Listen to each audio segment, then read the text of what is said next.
Beast Wars Season 3, Episode 1, Optimal Situation. Really great first episode for the third and final season of this series. And we get to see, once again, we get new Optimus. I was kind of waiting for this version because this was, I think I only had like 2 toys from all of Beast Wars. One was the Transmetal version of Tarantulas, which was like a McDonald's toy. And then the other was like an actual toy from a store, and it was, they call him Optimus in this episode. That's what Megatron kind of deems him. And he's like the size of a normal Transformer. Or he's at least close. He's even bigger than, he's like twice the size of Rampage. But I still don't think he's as big as like regular, like original Optimus Prime. But we go through, we have the start of this episode. Of course, it picks up right where the last season left off. All the Maximals are freaking out there in this crazy storm. Megatron's super happy, like, yeah, I'm going to get rid of them, wipe everything away, it's going to be fantastic. And then Black Arachnia, you know, she gets up and she's like, you know, you must have forgot I was originally a Maximal protoform, as are a lot of the current Predacons when you think about it.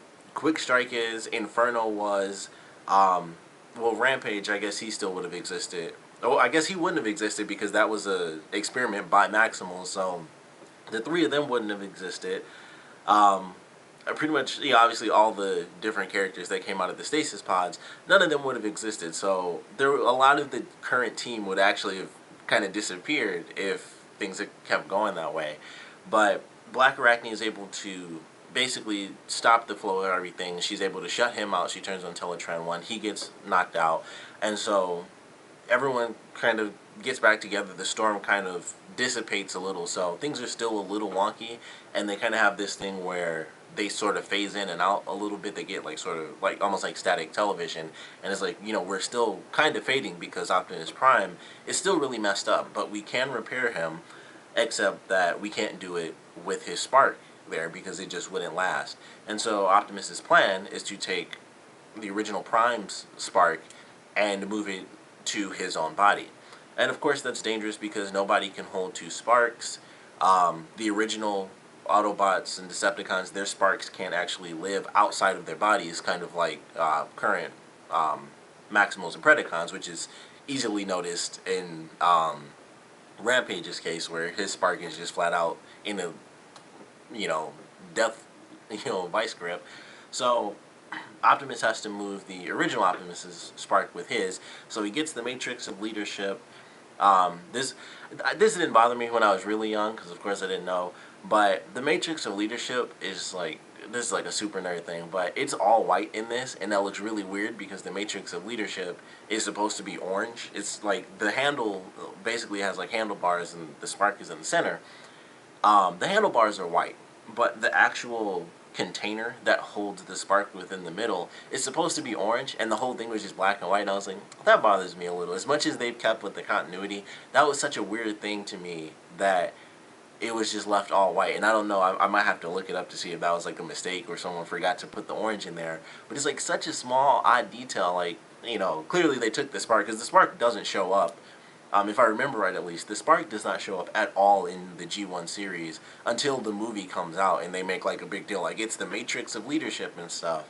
And it may have been in the series somewhere, but the movie is really where it's focused, where it's like, you know, after Optimus dies, sorry if that's a spoiler, the movie, they show off the Matrix of Leadership a bunch, and it's like, oh, it's like this thing that was like never really talked about ever. You know, they mentioned sparks, but it's not like, you know, the Matrix of Leadership. And they probably, like I said, mentioned it somewhere in the series, like a little bit, but its main focus is in that film, and then maybe a little bit after that, because, you know, a new person takes over and he has to contemplate, like, do I deserve this and all that stuff. So it was a weird little thing I noticed, super nerd moment for me, where I was like, huh, I just wish it was orange. That's like the only thing. But he takes the spark, he fuses it, well, he takes it, but he kind of fuses with him, and so Optimus Primal becomes Optimal Optimus, and so he gets really huge, and he looks more like the original Optimus. Once again, weird color scheme, but I mentioned before that I didn't like his previous form, where it's like, oh, he's like weird and like beige and tan, and then when he's in flight mode, he's like half blue, and it looks really stupid to me. I like this one. it was always a really weird color. I remember even when I was young, when I had the toy, it's like, this is a really weird color scheme, like the yellow and brown and the gray, and the little accents of blue in there. But at least this one works. I was like, this one at least has some sort of symmetrical design to it that actually does look pretty cool to me.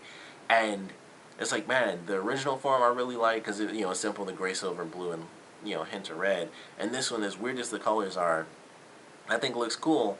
But this version right here, I just don't like this. I never liked it. I still don't like it. It looks weird. Like, his feet look weird because his feet turned into the board that he was flying on. All this other stuff. So it's like, I'm glad we're changed again. And maybe that's why they did the change again. But I actually like this version. As much as I didn't like the last one, I'm actually okay with this because I think, despite the fact that the colors are weird, like I said, it's like yellow and brown, or kind of yellowish orangish color and brown, and then all the gray because he's got like fins and stuff coming off of him. It actually still works. So I was like, I'm glad this at least has some form of symmetry to me. Technically, there's a lot of symmetry here, but it's just ugly symmetry, I guess, to me. But I like this new form. Super huge, really freaking cool. Of course, he's like ginormous. He can fly and stuff.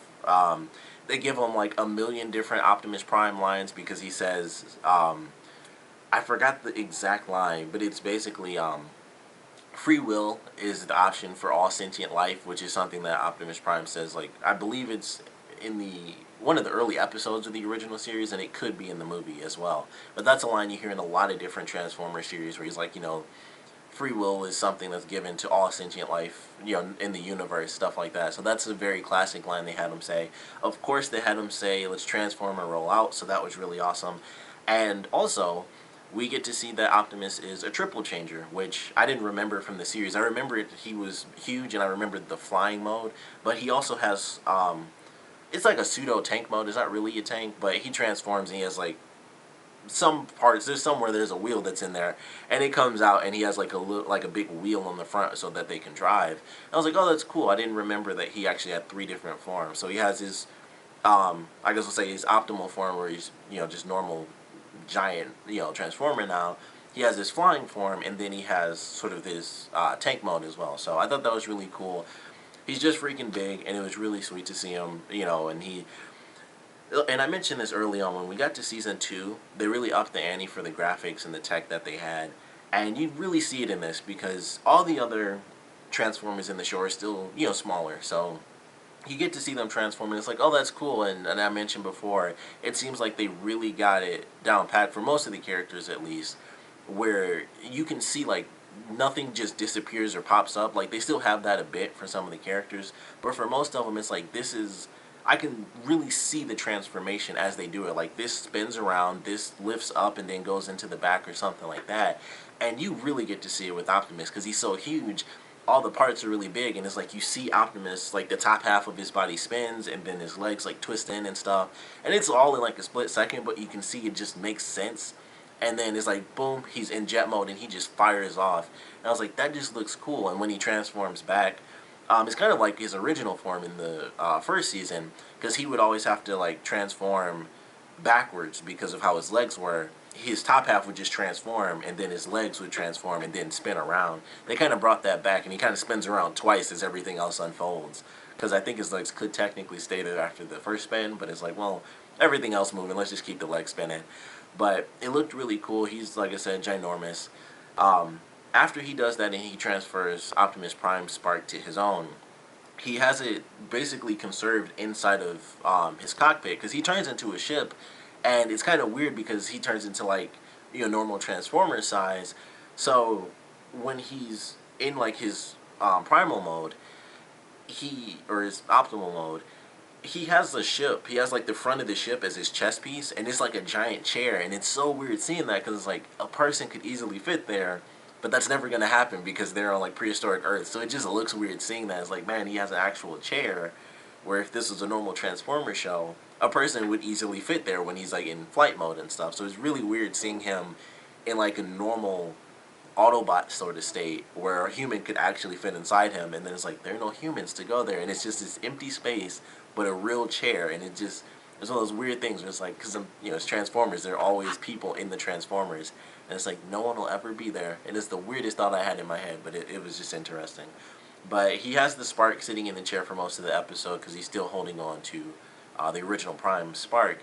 As Black Arachnia actually decides that she will, because she doesn't want to die for Megatron's cause, she actually ends up going with let's say Autobots, but she ends up going with the Maximals in this episode. So she and Silverbolt actually kind of get to be together, and she helps them bring Optimus back to life so that none of them end up getting wiped out. So as this is happening, they of course have to deal with the Predacons, and I was totally wrong. I mentioned I thought like everybody died in the last the season finale. Nobody died at all. Inferno was still alive, even though they did that crazy visual where it literally looked like he disintegrated. He was alive. He was completely screwed up. He was like, basically he was trying to like fly, and his parts kept just his propulsion jet just kept shooting out like black smoke because he was really messed up. But he wasn't dead. Rampage wasn't dead. He was like stuck into stone, and then he just fell and he didn't move. But he was totally fine. Quick Strike, he was messed up. He was actually separated, but he survived. Tarantula survived. The little light bug bots that he has actually put him back together. So, as I've stated several different times, nothing kills these things except for lava. Technically, they were messed up, Tarantulas and Ravage, but they both could have lived, but obviously Tarantulas has his own thing, and even though he was technically one of the agents like Ravage was, didn't really give a crap, and they probably didn't want to keep that going because it's meant to be the Beast Wars show, not like, oh, let's just keep this G1 character in here. So that might have been a part of it as well. But the little bug bots, as they're like pulling parts of Tarantulas together, they like bump into Ravage's head, and then his head just falls off a cliff and lands in the water. So that's the only reason he's gone, is because no one put him back together. But Tarantulas comes back, and he's totally fine. Everyone just puts themselves together, and they all survive. So I was totally wrong, like, especially with the visual. Inferno, I love his character, but I'm like, he should have been dead. Like, they did the whole disintegrating, he turned to dust type visual. And I was like, wow, they just killed Inferno. And Rampage got hit by literally a missile. Like, it was supposed to destroy the ship, but it couldn't blow him up at point blank range. So it's one of those sort of things where it's like, alright, I get it. I'm glad that the characters are there, because otherwise they would have had to have brought in a bunch of characters. And my only thought was, maybe they'll somehow actually bring back Scorponok and Pterosaur after the whole lava thing, but no, they're officially gone, and everyone else is now back. So we have the Maximals defending themselves inside of the Ark, and they basically have to kind of hold everything off so that they can bring Optimus Prime back to life, and Optimal Optimus has to go back to the base because that's where the Predacons head, because the base is unguarded. So they head there to attack the base. Optimus shows up, he's got the spark and everything, and he ends up fighting against Rampage. And Rampage, he's getting beat up. This was actually one of my favorite things. After Optimus transformed, Megatron and some of the other Predacons come back into the ship, and it's like, oh, you've got another upgrade and everything. It's like, oh, but you wouldn't fight in here, because you might mess up history still. So Rat Trap got a little mad, and he was like, just blast him. And Optimus was just like backhanding people this whole episode, and he was like, no, and he like slapped him back and stuff. He was getting like real pissed off, and he was in this crazy situation, and he like backhanded Rat Trap and knocked him down. He's like, we're not gonna do this, and he's yelling at Megatron to go outside. And so when they have this whole issue, and he actually ends up getting to their base after the Predacons that try to attack them, they all take off and try to get to the Maximum base. He goes there, and basically he just one-hits everybody. It's just like he was just like, it looked like he was just smacking people in the face and just knocking them all down until it got to him and Rampage. And at first he knocked him down too. He just pushed him and he was done. It was like, dang, he messed him up. But he got up and he shot one of his missiles at Optimus. And so the missile's headed straight for Optimus, and he's like, crap, I have Prime Spark. If I don't get this back safely, then history really is going to be destroyed. It'll all be for nothing. So he's able to block at the last second with like one of his fenders, and it ricochets off. It knocks him out. Like, they do it in slow motion. I didn't think it would actually have that big of an effect on him, but it hit him and knocked him to the ground, and he actually passed out. And it ricochets off of one of the fins, and it hits the base, and it destroys the entire base.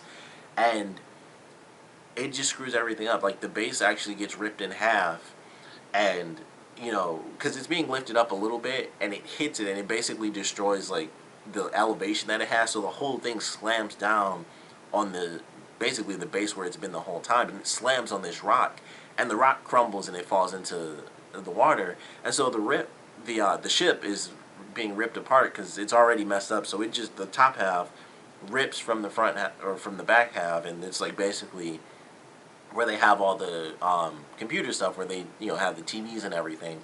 It just rips off and falls into the water.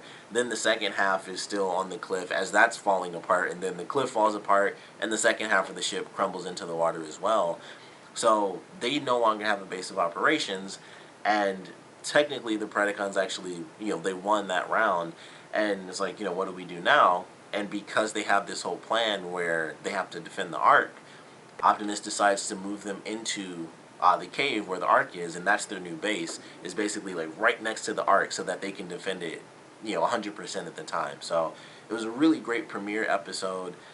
They had a ton of stuff going with Silverbolt and Black Arachne. They have like a scene where it seems like she's gonna die, and he's like saying all this stuff about him loving her, and he's like, as a Maximal, or like in these final moments, say that you'll be a Maximal, and she's like, for you I will, and then she's like, but as a Predacon, goodbye, and he does like the scream and stuff, and he's sad, and then Ratchap is just like, oh, where's my small violin, and Rhinox is like, this is great, but she's like in stasis lock, so if you just move, we can help her, and he's like, oh yeah, sure, okay, and it's just a funny little scene. Much like the season finale when they made the joke about die-cast metals and stuff, Rat Trap made another joke after Optimus like first takes off because he transformed like super fast and went into flight mode. Cheetor was like, man, he really adapts to a new body fast, and Rat Trap was like, why wouldn't he? He gets a new one. He's changing them so much, and it's like, and it was really like such a cheesy little thing. But this third time he's changed bodies, it's like he gets a new one every season. So it was kind of funny. Like they made that little kind of in joke, but I like that one. It was definitely a fun first episode of the new season.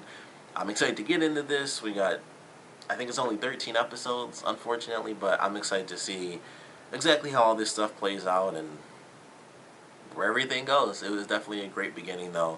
Love the new Optimus, like I said. Just hated the look of the old one. Gave him a little bit of a different voice too, because he has they did sort of like voice modulators, so it's got like more of a robotic tone to it.